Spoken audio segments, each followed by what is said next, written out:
daddies, metal daddies, metal daddies, metal daddies.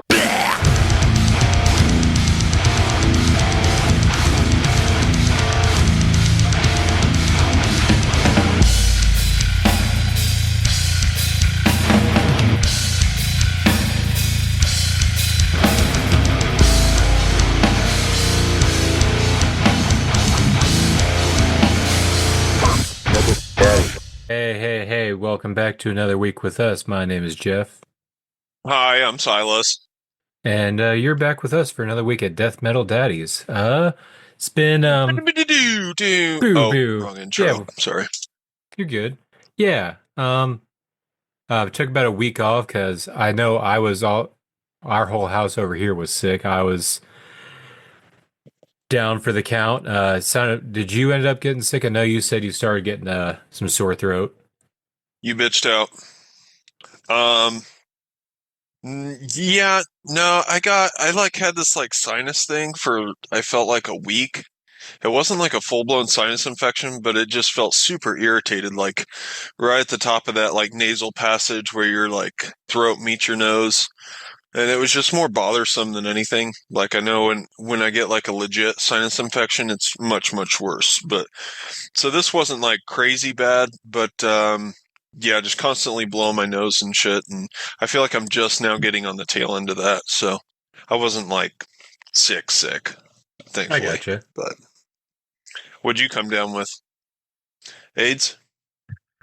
I don't even know. It was, pretty much, I would cough a lot. Like I was hacking up all my mucus. None of it was through my nose. And every time I Mm, coughed, it hurt. Just feeling of tired all day and weak. Pretty much not wanting to move most of the time. Oh, I would almost say COVID, probably. More than yeah. likely. Um, Mm, but I mean, my son was sick. He was pretty much the same symptoms, although he had issues like staying awake just because of how drained he was. So just having to take care of him during that time. But you know what? We're all fine now. Everyone's healthy. All good. good deal. Have Good What have you deal. been up to the past 2 weeks? Let's see. Past 2 weeks, yeah, we had some time off. Not a lot happened in that first week on music. I don't even think a playlist was made. Um, but sorry. But yeah, so trying to think. Let's see. Doing my brakes on the truck. I got the brake line swapped, and then I got the shoes and everything. They're drum brakes, so I got the shoes together, and then I realized on one side, I'm missing a piece, and I feel like it was a piece that I had, but maybe not. It's so old that it was like a lot of the pieces were rusty when I took it apart, and so I feel like I took some of those pieces, chucked it in a box, and fucking pitched it in the trash. So I was like, oh, surely I'm not going to need this. And so I just brought a brake kit, from O'Reilly's. And sure enough, the brake kits don't come with components that like are specific for the truck because, Hmm. they sell the kits for all kinds of trucks. So yeah, I'm pretty sure I threw the piece away. And it's like a little tiny plate like that, and it's was 32 cents online. I found it, so I had to order it. But it was $6 shipping. So, but hopefully I'll be getting that soon so I can get those brakes done. Because it was actually due to go into the shop for the cosmetic repairs on Monday, but I had to prolong that because of this brakes. So, the brake situation. So, yeah, fucked around on that. Got my hands nice and greasy and black and felt like a real man. That was cool. Yeah. I see you got a truck. You got a Bronco now, Yes. huh? Yep. That was one of the big things we Wow. did. That was about 2 Sundays ago now. Yeah, got a Bronco. Excited. Did it come with the shirt? Actually, I got it because of it. I had to tie everything together. Um, but it was such a nice day today. We even took the top off and did a little bit of driving on it. Because I mean, Nice. if you're having a Bronco, you got to, it's almost like having a Jeep. You got to take off the top and just enjoy that part of it too. Although Nice. I already have my first thing I had to fix because I was supposed to get a inspection tomorrow so I can get it registered. Well, as soon as Hmm. we pulled into the drive after taking it for a cruise without the top, I accidentally broke the inner door handle, And Oh shit. yeah, so Oh man. I That's just also the had start of it. That's the yeah, first so sign. I had to order it from Amazon. It's only $10. Um, Nice. and that's one of the things I kind of miss about Jeff City. I know they had the Ford dealership that also had a parts store. Like you just go in Mm, there and say, "Hey, I have this and I need this," and they'll look up the exact thing. They can give you a stock or an aftermarket. Because apparently the door handle is the same for all Broncos and F-150s, 250s, 350s from 1980 to 1997. oh wow. Damn. So Nice. it's pretty So pretty common. common part. Yeah. hmm But it's one of those things that now that I live down here, I don't know if a nearby place is going to have that. So I'd rather Yeah, if order it's it. accessible. Yeah. Yeah. Just get 1 day shipping, see if I can get it in times where I can install it, get it inspected, and get registered. But yeah. Then Well, and also, I'm sure you could find a ton of parts like if you did some real scouting at like scrap yards and junkyards and stuff. But like I don't know. I'm not really like hip on those things. Like I feel like they're very unwelcoming places. Like the hmm one like here in Eldon anyways it is. I went in there looking for some spare parts for the Ranger. I was like, "Hey, I have a Ranger and I was wondering if you guys might have a couple, that I could maybe look at some parts for." He was like, yeah, what year?" And I was like, 99. He's like, I may have a couple out there. I was like, all right, do you know where they be? He's like, yep, they're gonna be over there. I was like, okay, can I just drive? He's like, no, you gotta walk. I was like, well, are they just like right over there? Yeah, just right over there. And so that's the only direction I got. And this place is, mind you, like, I don't know, um, at least like a 10-acre lot probably, which is, pretty good size. So I'm just like, over there, okay. And so I walked to where I thought over there was, and I didn't see any Ranger that was my year. I'd seen like one or two, but I was just like, I mean, surely there's got to be more trucks than that back in there. But I yeah. didn't also want to go like snooping in the deep far back, and then he sees me. He's like, "Hey, what the fuck are you doing back here?" I don't know. I don't know how those places operate. I don't This know is if the you off know you limits can. junkyard. Yeah, yeah. VIP only. You gotta have the membership to get back here. So I don't know. I've never frequented a junkyard or anything like that. Have you? Or- Mm, I think I went once when I was a kid, but I don't really venture out that way. And I didn't even think about that. That'd probably be another alternative. But I was thinking of even because when I was looking at Broncos on Marketplace, there's a lot of people who are just like selling like broken down ones just for parts. Thought about Mm, just messaging them like, "Hey, I just need this part. Can I just go get that? Pay you whatever. I'm not paying the $500 for the whole scrap of the truck. Just I just right. want this one piece kind of thing." That Thought would be about cool. doing that. Yeah. Yeah, that would be cool. Yeah, Um, I yeah, I love man. the Bronco. What I have else? a Um, snow. sorry, I felt like I cut you off earlier. Oh, you're Sorry. good. We had the snow, so I got to enjoy Oh four-wheel yeah. drive again. Nice. That's Just nice. immediately kicked it into four-wheel drive as soon as you bought it, probably. No, because apparently I didn't notice I looked like a dumbass. My father-in-law showed me. Apparently, these older vehicles, so there is this shift to turn it into four-wheel drive, but also you have to go outside the car, and on the hubcaps, they're like locking hubcaps Oh yeah, the to locking like. caps. Yeah. I didn't realize that, so I had in four-wheel drive just destroying this part of this yard. Just Oh. well, it's one spot. I didn't move. It was just the Yeah. rear wheels just spinning, and it's like, why did I buy a car specifically for four-wheel drive and it doesn't work? Then my father-in-law comes out, and is like, oh no, you got these hubcaps. You gotta move it to the lock zone. Oh, okay. Then since then it's been a game changer, but it's been great. Well, Um, I feel like a lot of them are probably different too, because mine, I don't have like the locking caps, but you do have to put it in neutral, then reverse, then go back to neutral, and then into drive. Or it may just be to drive to neutral back to drive, but I go all the way through to reverse because a couple of times I feel like it's gotten stuck on me. And oh I can usually hear a click, and I just basically keep shifting until I hear that click. So, yeah, I I don't know. gotcha. Yeah, I didn't realize it because there was a couple times where I'd hear it clanking because I would be shifting too quickly between the different drives. But then I pulled down the sun visor, and there's literally instructions for both the locking caps and the perfect way time to shift the gears and whatnot. So that I felt like Oh, an cool. idiot after that. But Yeah. um, Yeah, other than never that, know. we went to a blues game Saturday, which was awesome. I miss going to blues games. Uh, Nice. Fun. I recommend everyone go to the blues game, even if the team kind of sucks this year. St. Still Louis? fun. Yeah. Cool. Who'd we Yeah. play? Canada?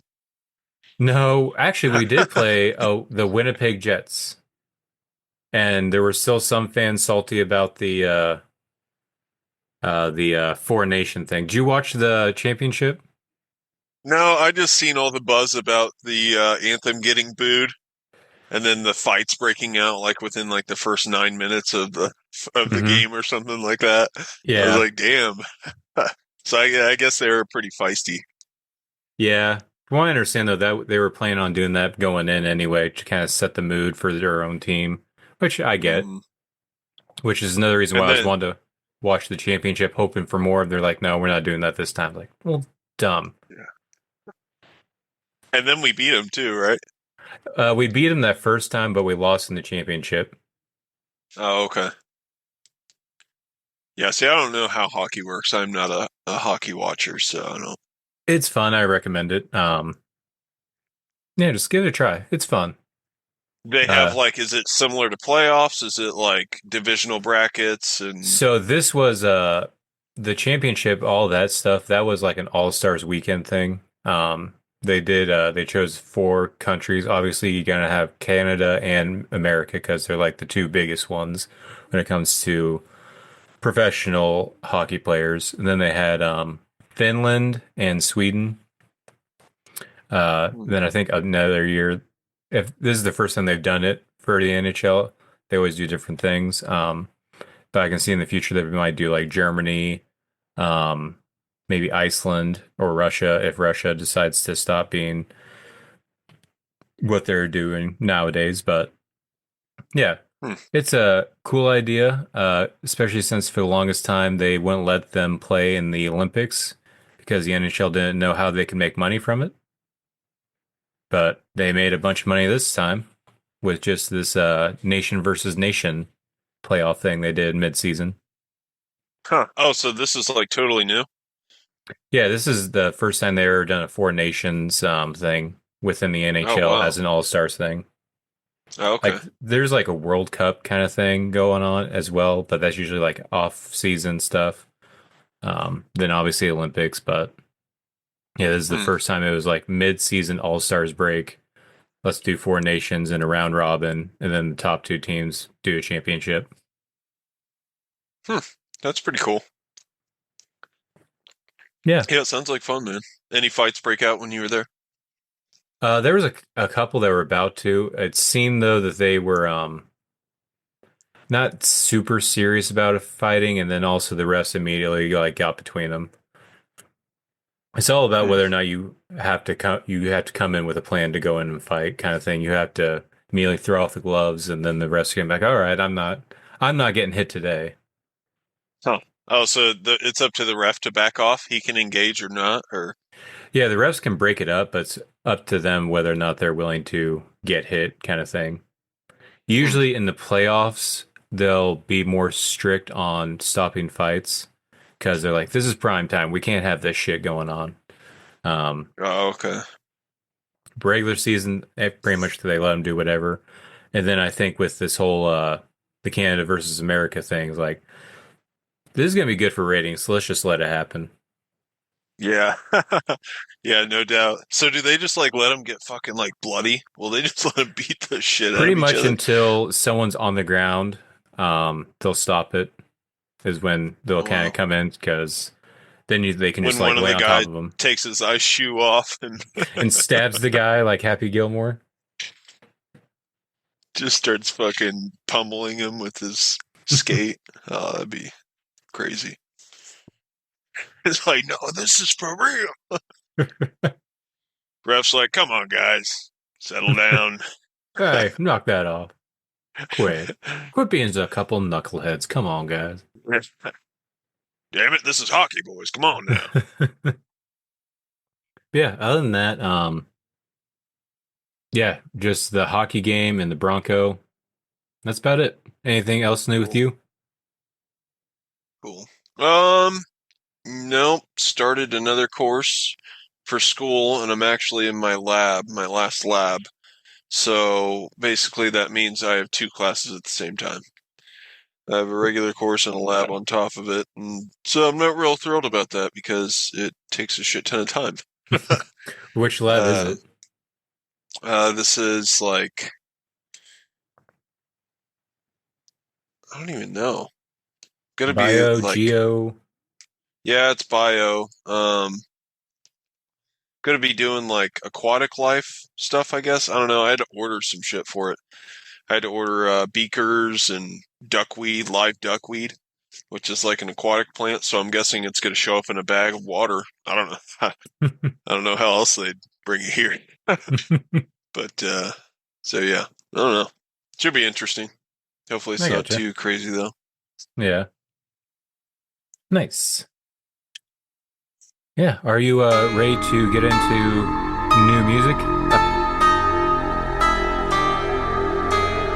What are you guys listening to?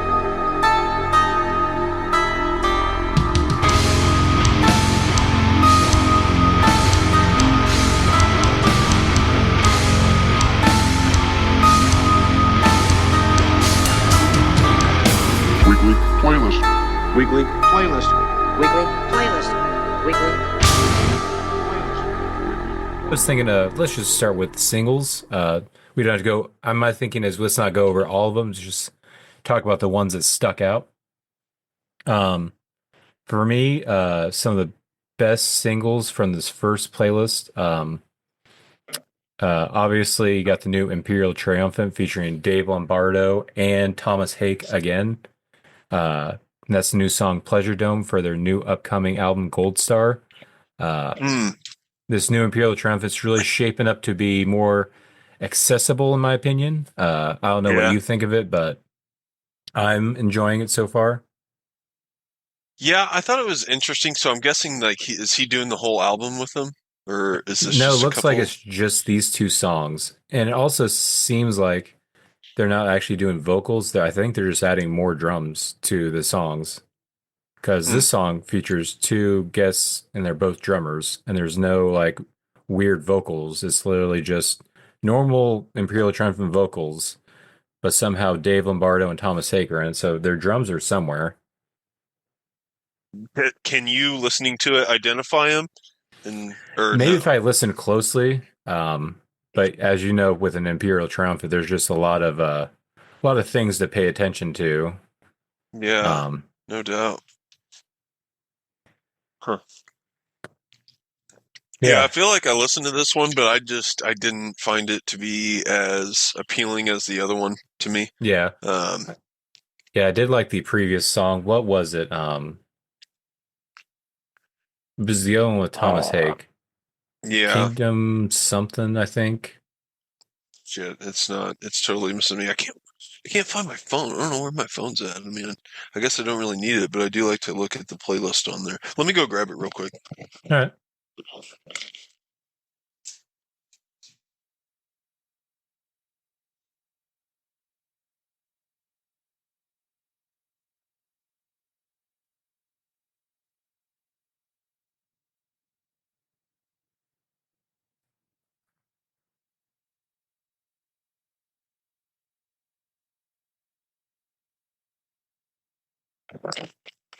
All right, I got it. Let's see. Um, I might have to resend the old one because I think the link expires after a week. well, I usually save them all to my library, so Oh, if I okay. did, The it would have 0214. been. Oh, yeah. See, maybe no. It doesn't look like it's in my library. I can send it to you real quick, see if you just in case.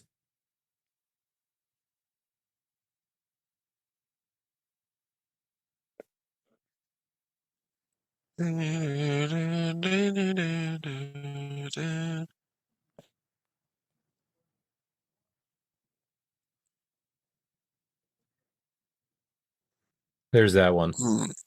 All right. But yeah, other songs that I really enjoyed from this playlist was Crazed Killer from Gates to Hell. I'm really loving what they're doing. It's a short song, only a minute and 38 seconds, but it rips. Oh It's yeah, yeah.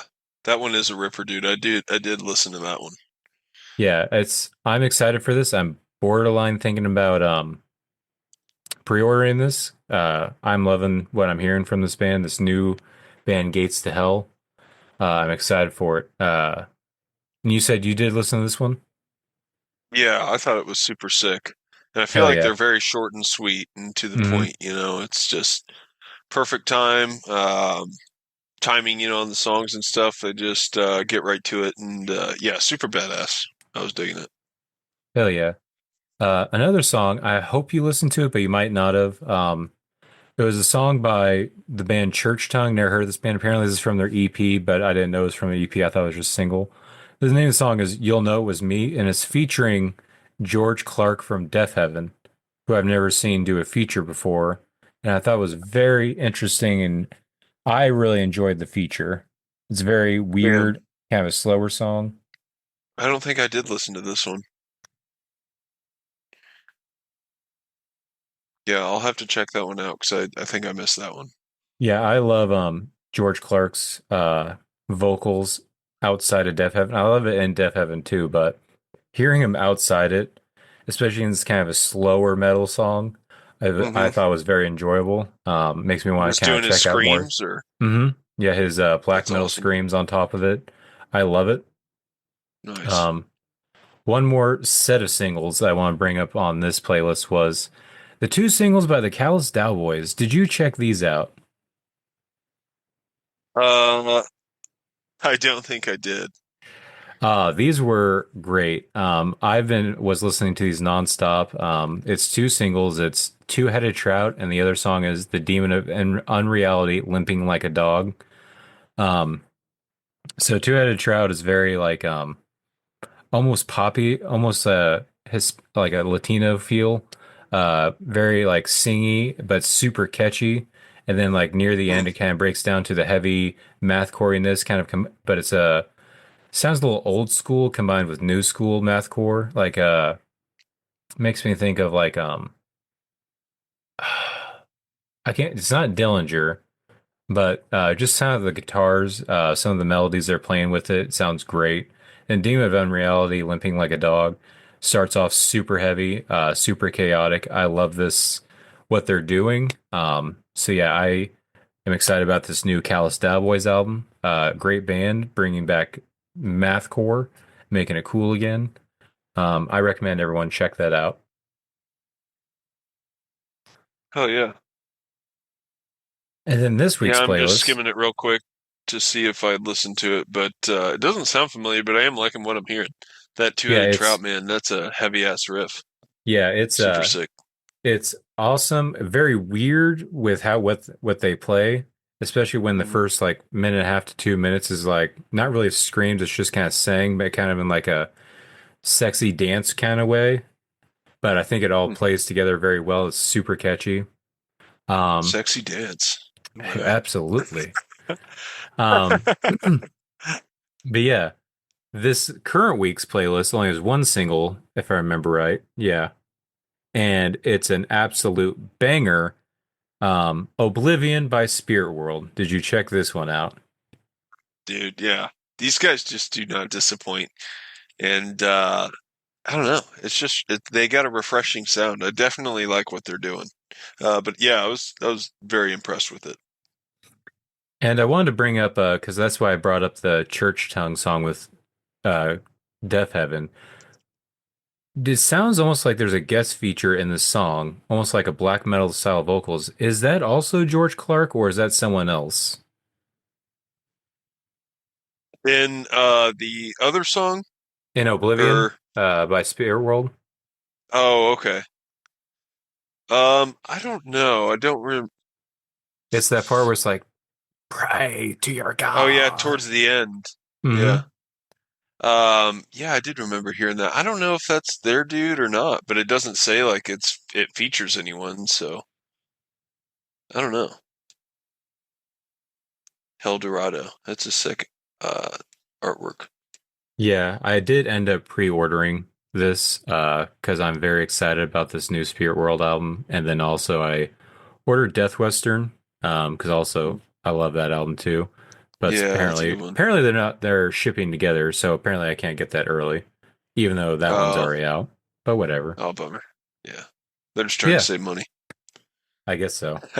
But yeah, that's it for the singles that kind of stood out to me.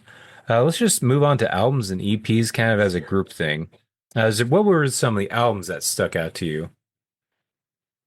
From this week, I'd say there's a couple on here, man. I kind of have a list. So one that I was thoroughly impressed and surprised by was Pissgrave.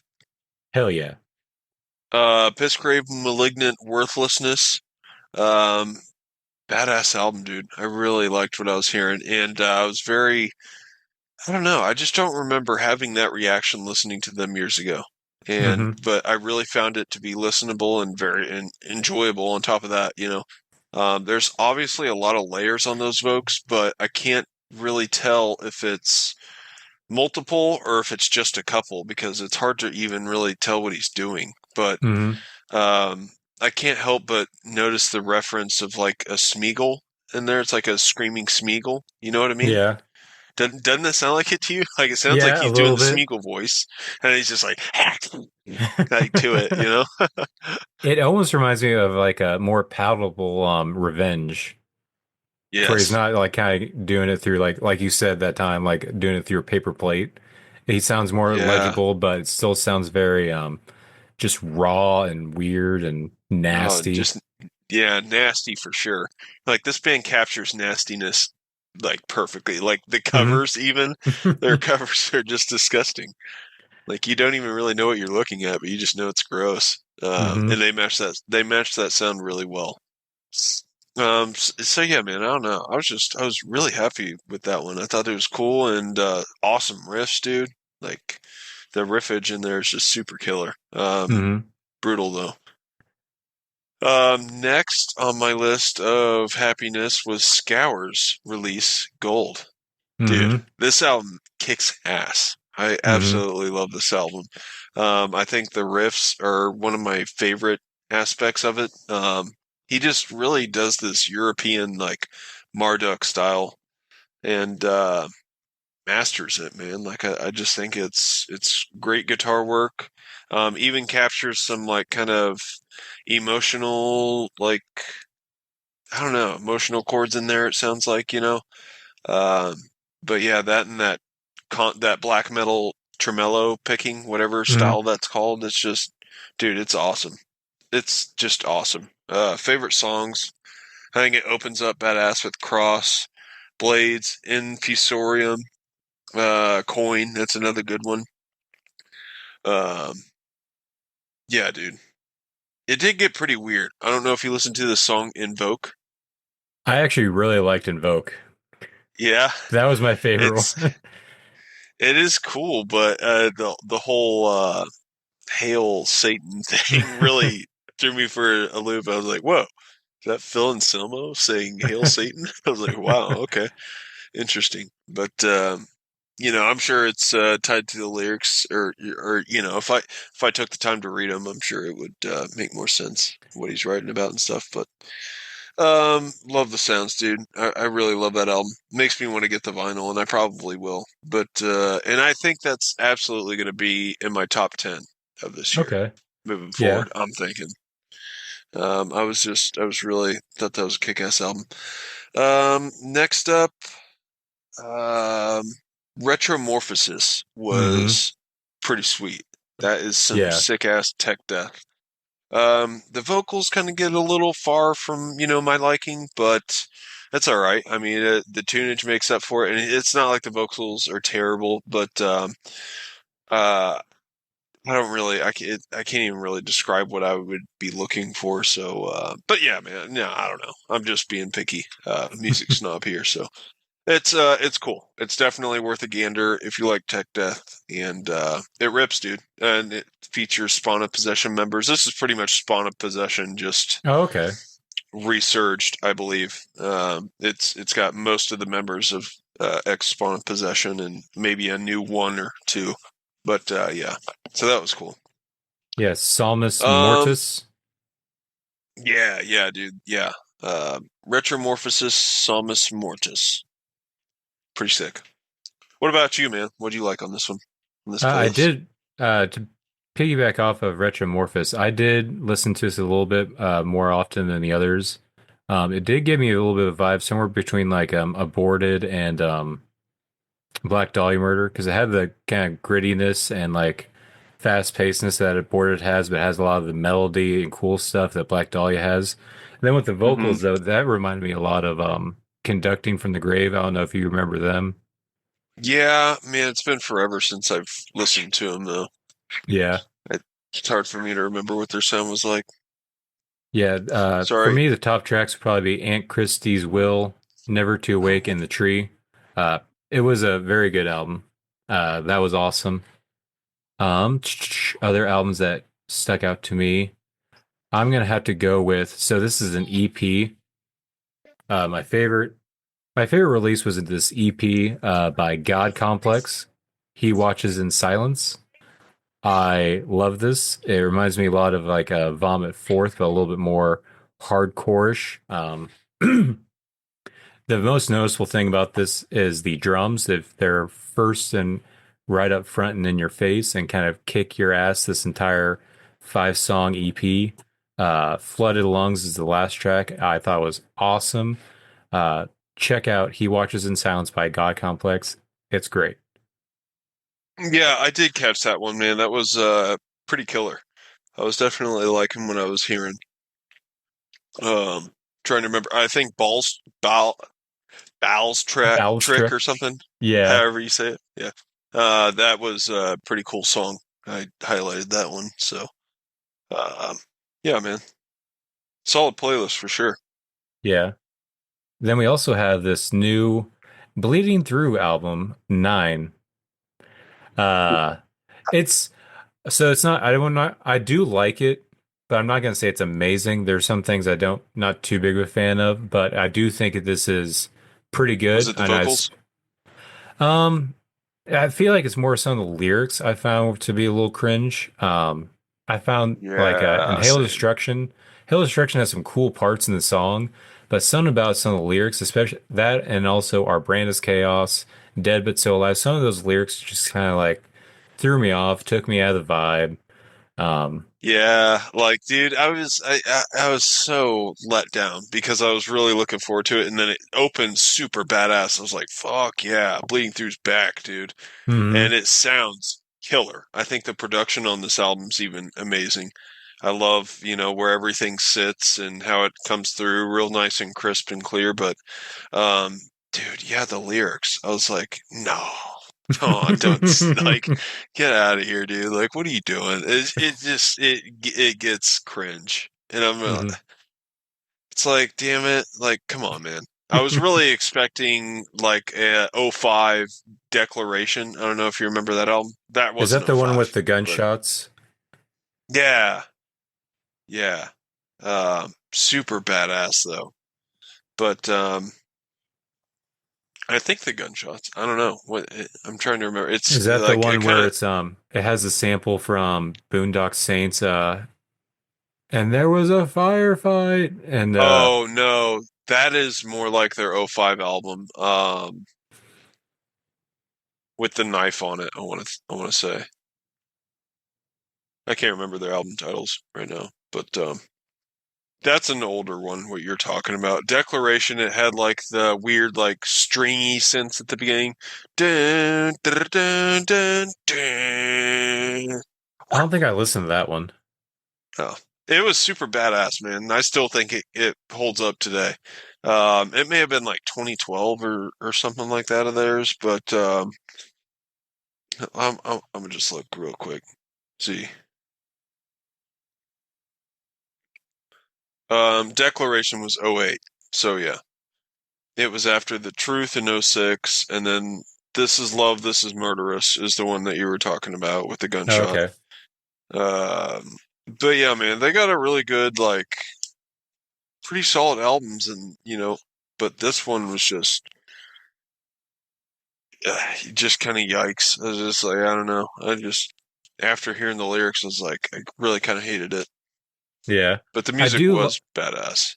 I do like that they have features on here, but it's all from older bands from their like heyday time frame. Like they have God Forbid, Mm-hmm. Comeback Kid, and Shadows Fall.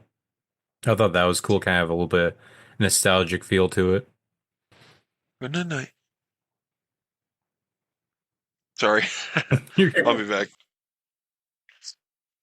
Yeah, for me, that's all the albums from this week's playlist I was really into. Like, I wasn't really into the new Kill Switch Engage album. Traders, I've never really been super into. I want to, Mm-hmm. but I don't know. I feel like the vocalist is the most important person in the band, both like skill wise and also focus wise, and to where the instruments, I don't feel like they're living up to what he's doing. Yeah, it just kind of But sounds like they're doing the same shit over and over, which I know that sounds very just I don't know, common thing to say to shit on bands for, mhm, but like this one literally just kind of sounds like that to me. But I don't know. yeah, Not a lot of variation going on in there. yeah, Kill Switch for me, yeah, dude. It's like I don't know. I'm a Howard Jones ride or die. hmm, Like if it's not Howard Jones, I just don't. I'm not really with it. yeah. The Kill And Switch, I'm unfortunately. I'm I'm pretty much the same way. I've never really been into this other guy's stuff, but I try to go in with an open mind. And his Mm-hmm. screams are still good, but I don't like his. With Kill Switch, I want Howard Jones's cleans. This guy's cleans is not Yeah. doing it for me. But I will say the No. riffage and the drums are still pretty good. There was a certain part, I think, in one the later half of the album that had some cool breakdowns with some pinch harmonics, which I love. But I was very much just listening to it to just check the box and get a feel for it. Um, the only other album that I thought was noteworthy was from last week's playlist. And this is a smaller band called Saka Hitter. I think that's how you pronounce it, with their new album, Sam Night Black Metal. This was really fun black metal. I would say kind of in the vein of like Ueda, kind of like a almost atmospheric ethereal black metal, but not to the level of Wolves of the Throne Room, to where it is more like uh, normal length songs, not long ones, but it's more like just normal black metal, just more have an ethereal, mystical feel to it. I really enjoyed this, especially the title track, Sam Night Black Metal. Karis was good. I recommend this. Show this band some love. I think they're a smaller band. Yeah, check out Saka Hitter and their new album, Sam Night Black Metal. Nice. Um, do you have any others you want to point out? I don't think so, man. I think that was pretty much it for me. I gotcha. I did find some other albums that were outside of this, but I didn't want to add since this playlist was already massive. But I wanted to highlight, and that was so there's two albums. Let me look them up. It was so this first band is a band called Seor. I've been seeing a lot of buzz about this release, and this is their new album. What was it called again? Amidst the Ruins. It's only a 5 song album, but it's an hour long. Every song is 12 minutes long. So already it's going to have a Wow. little bit of an issue with me, and it's folk metal, which Oh, I wow. don't know if I've ever talked about this, but I don't like folk metal. I find Yeah. it, they're all the same. I'm not interested, but this somehow captivated me, even though everything is 12 minutes long. I thought it was very interesting. They have a lot Huh. of good experimental instruments. Like it sounds like they have a pan flute from time to time, even bagpipes. Some good clean vocals on top of like the like black metal style vocals and stuff. It was good. I recommend this. Ian, and this is coming from someone who doesn't like folk metal. This is a good folk metal album, and that is this band called Saor, Saor, with their new album Amidst the Ruins. Sweet. I feel like I've heard the name, but yeah, if it's folk Yeah, metal, I don't know if I'm gonna yander. yeah, it was a weird one. Now I'm trying to find this one band. This was a fun band. Now I'm trying to find them because don't remember what their name. Oh, Shell Shock. That was it. So Shell Shock. I think that's it. That's it. Yep. So this is another newer band called Shell Shock. Um, their new album War Eternal. This is a kind of an old school death metal style, but it's themed around Warhammer, like that one game kind of like D&D. Oh, This yeah. was fun. It reminded me a lot of like Bolt Thrower, kind of old school death metal vibe. Fun album. I Oh, recommend okay. everyone check this out. This new album called War Eternal. Short, 37-minute long album, only 8 songs. Check it out. These guys deserve some love. This is a fun album. Cool idea, cool vibe. So yeah, check out Shell Shock. Hell yeah. Do you have anything else you want to add to this new week's playlist? I don't think so, dude. I gotcha. All right. Are you ready to talk about some metal news? Because there's been some stuff going on in the metal world since we've last Yeah. talked. Yeah, let's do it.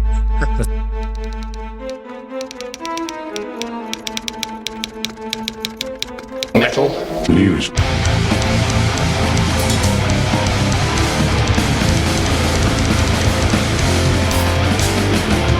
So about metal news. All right, so it's been only what 2 weeks since we last recorded. I mean, it's not a super long time, but in that time, a tour was announced. Accusations came out, and now the The tour is no tour's more. canceled. We are in fact talking about Oceano announced their farewell tour with awesome lineup. It was them. I Declare War. See You Next Tuesday, and I forget who the other bands were, but that was for me. That was the bulk of this Mhm. tour. I was excited. There was St. Louis date. Hell yeah! I've never seen See You Next Tuesday. That'd be cool. See them. I Declare War. Actually touring again. Hell yeah! No shit. Yeah, that would have been badass, dude. That But thinking about that, it does suck. That is not a thing anymore. So is that officially? Did they officially cancel it? Because last I heard, they were still allowing the tickets to be purchased. I don't know. I know See You Next Tuesday dropped off it because of the accusations, and they even released a Yeah. statement and everything. So, for those who weren't keeping track of the situation, so they announced it. They had this whole tour poster with it was like purple, black, and then like yellow, and it had like a coffin with it had like Oceano's logo with like I forget what year they started, then 2025 to 2025. Pretty cool. And then this guy comes out and says, who apparently they did like a contest for like fan art for like the tour poster.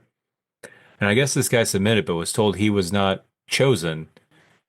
However, then it seems that they just changed it slightly and are now passing it off as their own. They get called out. People get pissed. And instead of responding, Oceano seems to have just taken down everything about it and have even deleted their profile picture, their cover photo. They're just not talking about it. See You Next Tuesday have made their announcement that they are dropping off because of the accusations, because most of the people in that band, their side businesses or their main businesses are visual artists, and they've been ripped off. So they were pissed about it. So they said absolutely not. So I don't know if the tour's still happening. I don't know. Yeah, I don't. It doesn't look good, you know. I mean, and I think it's safe to say that you're not going to get a show at this point. So if you are buying the tickets, you're probably just gonna wind up in some long-term return for your money. So, Mm-hmm.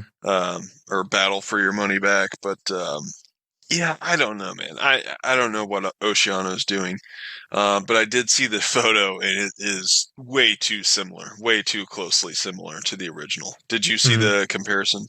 Yeah, they are pretty much. It almost looks exactly the same. I think maybe the coffin's slightly opened in another, and the light's coming out of it. But other than, and then like the background behind the band's name is slightly changed. Like it looks a little bit different, but all in all, the vibe and the color scheme, the vibe of the album, and what it's portraying is all the exact same. There's Hmm. just a few nuances here and there that look like there's changed. What do you think of Yeah. it? I just think it's a lot of bullshit, and a lot of it I think is just more attention. Like it's just like a almost looks like a ploy for more attention, like doing the whole profile deletion thing where you can still click on the name, still see the page, but like there's no photo, no information, all that shit. Like, so why didn't you just delete the account, Hmm. or why didn't you just leave it? Because doing the whole change, you're just drawing attention. You know, it's just a Yeah. move for attention. Why wouldn't you just put your phone away, handle your business behind the doors, you're behind the screens? You know what I mean? Talk to the guy on a phone call or something, talk this shit out, get a new draw up or something, resolve it, you know. But instead, it's like gone to the, I don't know. And I guess these guys the artist could have went directly to the media with something like this too, or I don't know. I don't know. Bad moves all around, really. I mean, it really comes down to the mocking of the original of the artist's photo, and it does look way too similar. The only problem is I'm pretty sure that the artist's statement said that he gave them permission to use his idea, but he wanted them to change it. So, like, he did want it to not look like his mock-up, but, like, if you don't specify, then in a legal battle, they could look at that as, well, I mean, you didn't specify what you wanted changed. So, like, yeah, they changed the shade of from dark blue in the background to a lighter blue. And you know what I mean? So, Yeah. I don't know. I don't know. I I also don't know the saw technicalities of it. the artist also posted screenshots of a text conversation between him and Adam. And I guess Hmm. Adam was trying to say there was a different artist and that this is their direction and stuff like that. Which my Oh, thinking is, if there really was another artist and that somehow it is super similar, but it's just coincidence, why don't you just name that person then? Because that would clear up everything. yeah. Yeah, I mean, it probably would. Yeah. Get that artist statement. Yeah. What did Adam from Oceano Here's tell you to here's a do? person we actually he hasn't said anything, I don't think. Yeah. No, I'm saying he probably told the new guy, just do the same fucking thing. Just change the I colors, man. It's think I gonna be can look fine. it up. Let me look up the screenshots the guy shared. Oceano. Well, what I thought's crazy from the get-go is the design even that really good to be copying? It's not like even actually the original almost looks like it's more of like the background kind of looks like Carnifex's newer album Necromantium because it's that green and purple to where the Hmm. new one is just purple and black. Hmm. But here's the text conversation that was back and forth between the artist and Adam. I'm a bit lost for the guy.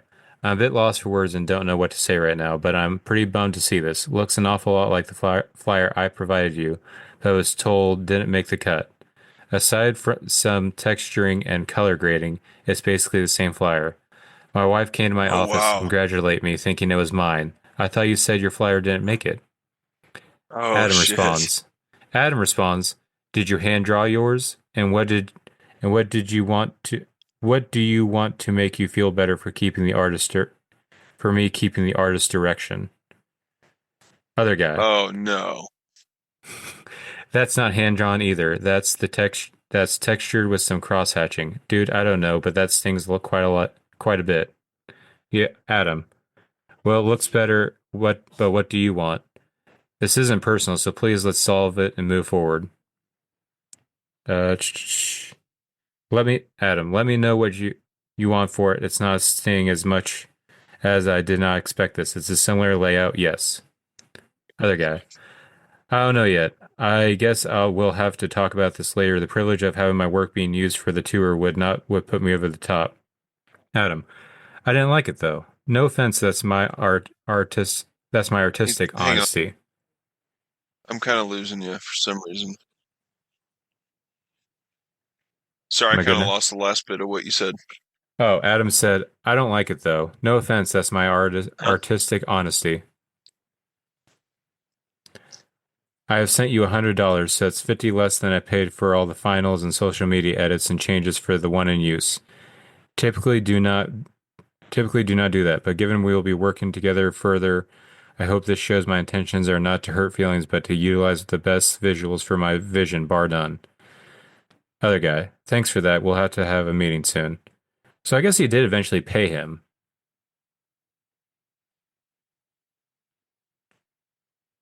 Hmm. Hmm. It sounds like they actually resolved it in that conversation. Yeah. So Hmm. I don't really get, I don't know if this is just buzz, You but could be right. He could just be trying to create all press is good press kind of thinking. yeah. But even then, I'm But kind of tired of Oceano coming up in this way. oh, I'm so sick of it. Yeah, so sick of it. And like, to be quite frank, I didn't find that their latest album is. I guess I'm just being a picky bitch again, but I just don't think like it's not worth all this buzz, you know? Hmm. How about you release another fucking good album instead of doing this stupid dramatic bullshit, you know? And like even the way they're choosing to go out, like I don't know, I just don't like it. Like last shows ever. Like Yeah. yeah, said 10 other bands that did reunion tours 20 times, whatever. But Well, because I'm assuming he thinks he can make more money from his Twitch streaming. Because I even listened to a little bit. He did a Chris Garza interview pod on his podcast, and mhm. apparently he considered getting a real normal job, like me stepping into the Matrix, and he doesn't like doing that. He likes doing his other stuff. So pretty much this music world is pretty much how he makes all his money, either if it's Twitch streaming or actual music. But he was complaining about how touring is takes him away from his life, his friends, his family, which I get to an extent. But at the same time, you don't haven't continuously toured in like 10 years. Last time I saw you was your last tour, and that was 2014. So I don't know what you're complaining Yeah. about. Yeah, that's But that's crazy. just my opinion. I don't know. I feel like he's just getting a bigger and bigger head on his shoulders, especially with the Twitch streaming, I think. Because there's no way Mm. this is not going to not negatively impact his streaming numbers. Yeah, I don't know. I mean, I guess I don't even know what he's streaming. Is he doing video games? Is it vocals or I think it's vocals. I've seen him do oh. like a lot of covers and stuff. Yeah, I have too, but honestly, I didn't even find it to be thrilling from Yeah. other vocalists that I've watched, but whatever. Anyways, yeah. I don't know, man. I think it's just a big attention grab, really, Hmm. doing all that shit. Just kind of seems ridiculous. And at this point, I really don't care if I see Oceano again. I would honestly prefer if the rest of that tour just continued the tour with the dates. Like we'll honor the tickets and we'll go there, kind of thing. I would Damn, love to see I that'd be a Declare War and see you next that Tuesday. would be a baller move if they did do that. Yeah, but it's hopeful thinking. We'll see. Um, you have anything more to add to the Oceano drama? Because there's some other news that's happened. Um, Nothing more on that note, but I had a question for you. Did you like the new Ingested vocalist, that new single, Um, Altar of Flesh? I thought he was good. I kind of liked him better than Jason Evans, more recent Really? stuff. I like Jason Evans in like the early Ingested days, like Invidious and before. Yeah. Um, but after that, I don't know. I kind of stopped caring. He wasn't as interesting, really, because it felt like he just kind of was a almost like a one note kind of vocalist. He wasn't really doing that much. Kind of like Yeah. when we talked to Fit for an Autopsy, them talking about Nate Johnson. Nate Johnson's a great vocalist, but they kind of complain like, you know what, he does this one thing really good, but he just kind of does that one thing. And I feel like that's what Jason Evans kind of was. To where this guy I felt like brought a little bit more variety, but it's still with Ingested. It's not the Ingested I loved originally, so I don't know. I'm torn.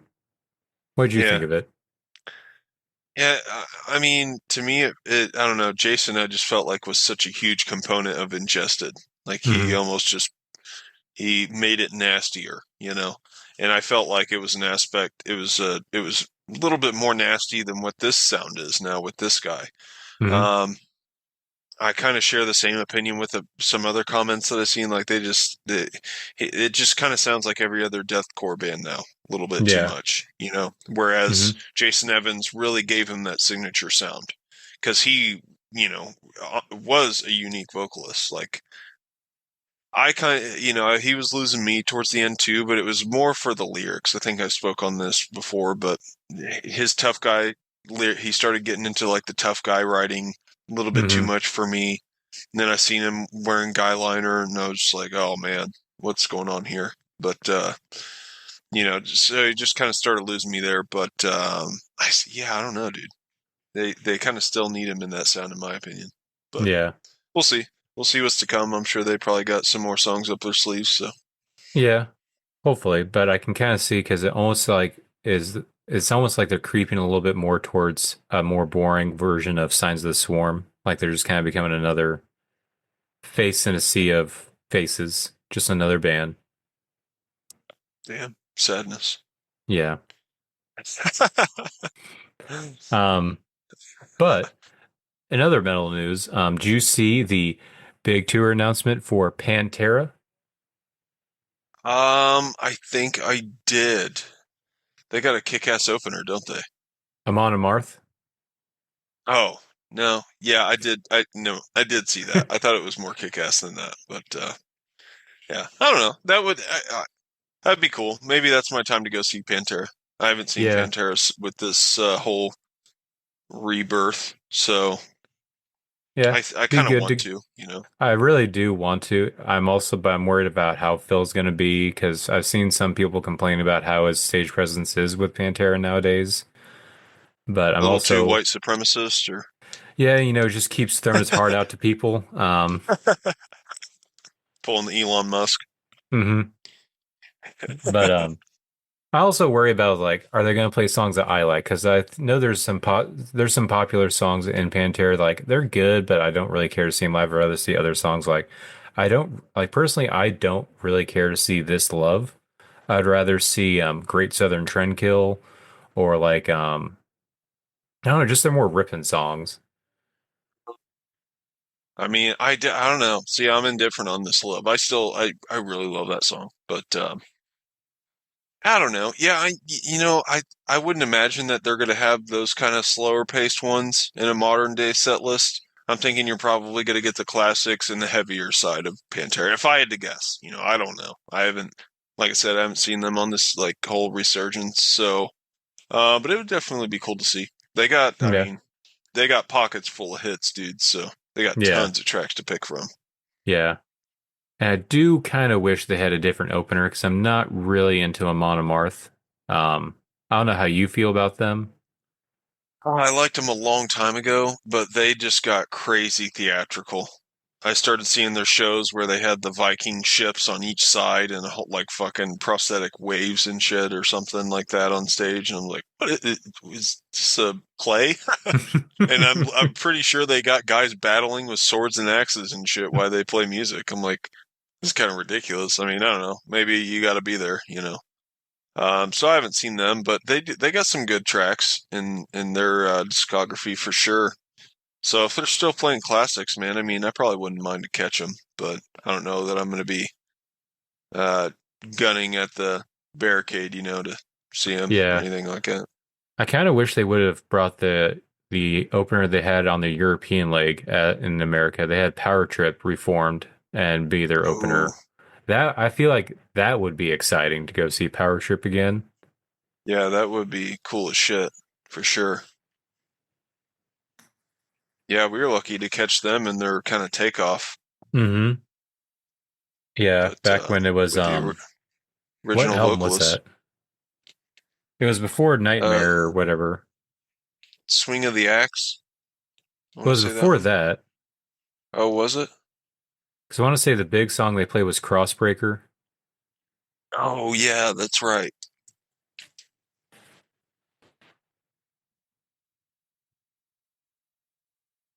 Sorry, had to look at it. You're good. Yeah, Um, that would be a sick opener for Pantera. Let's think of another one. What would be another good one? They've done Lamb of God, right? I think so. But I don't know if they toured. Oh, I think that was more like the Latin America tour if they did that.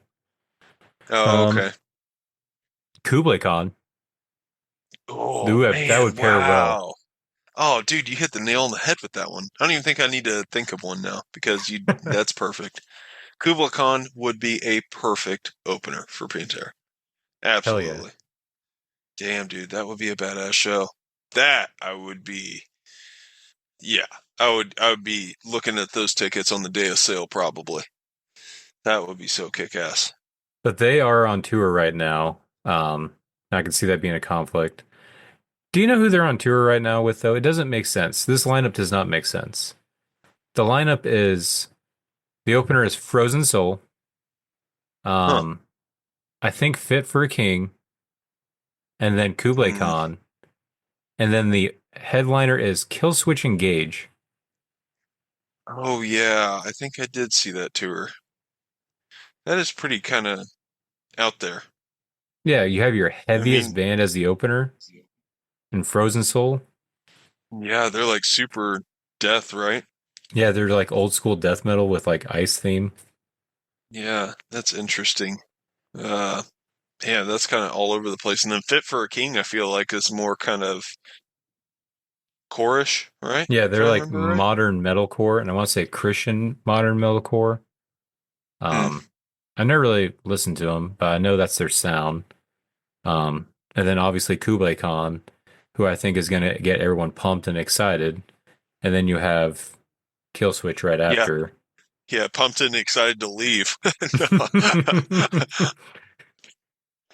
I kid, I kid. They're a fun band to watch, but again, I got to see them with the Howard Jones era. Thankfully, man, that was hmm that's cool. Because I don't know if that's gonna happen again, but yeah, I don't know. I mean, I feel like looking at that or thinking of that lineup now, that's like an apparent just you're trying to grab fans from every base there. You know what I mean? Just compile them, see what hmm happens, sort of thing.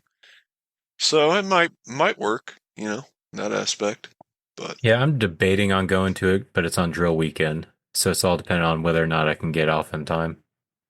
Because I oh, really want to see Kublai Khan live. dude, I'm sure they put on a kick-ass show. Hell yeah. Because I guess I've been, the time they played in with Lawrence Shore, I guess they ended with both Amp Pile and Amp Pile 2, just back to back. oh, yeah, that would be so sick.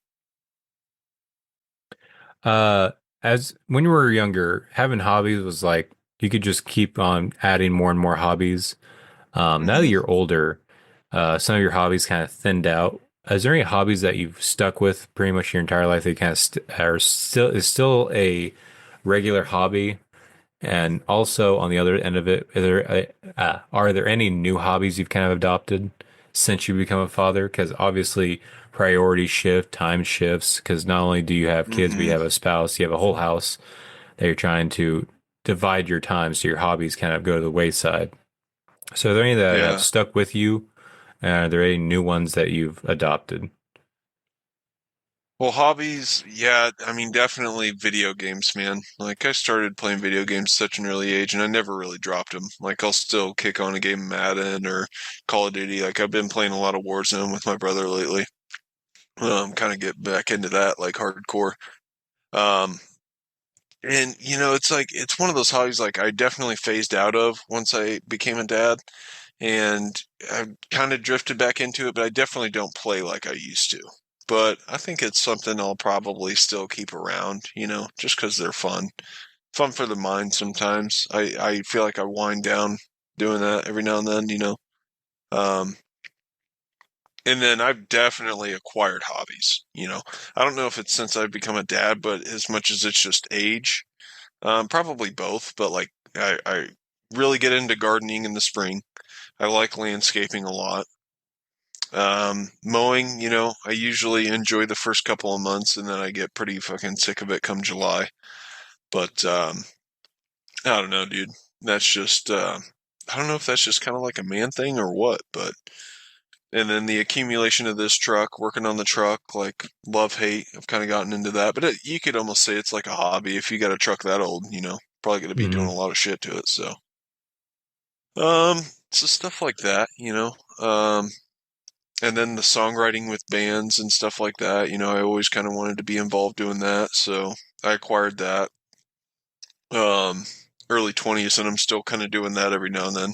Probably not as much as I was with my last band playing shows, but um, I I still try to do it a lot at night. Like that's one of my hobbies. Like right before I go to bed, that's like one of the last things. Like I'll probably do it tonight after we get done, but if I can just find a word or two or a line or two, you know, just slowly work on them. But yeah, I don't know, man. What about you? Um, as for things I used to do, I still every now and then I try to squeeze in time with guitar, but it's I say maybe a couple minutes a month. It's dramatically gone down. I've never been super good, but I always like to like whenever I pick it up, there's certain riffs that come back. It's like, oh yeah, I like playing that, and then I'll be like, oh, I want to learn a new song, and then I look into it, it's like, it looks easy. Then I try to play, it's like, oh fuck, I still suck. I'm worse than I was Yeah. before, kind of thing. Dude, you gotta Um, stay on top of that. Like I remember I mm-hmm, learned Freya by the Sword on guitar, mm-hmm.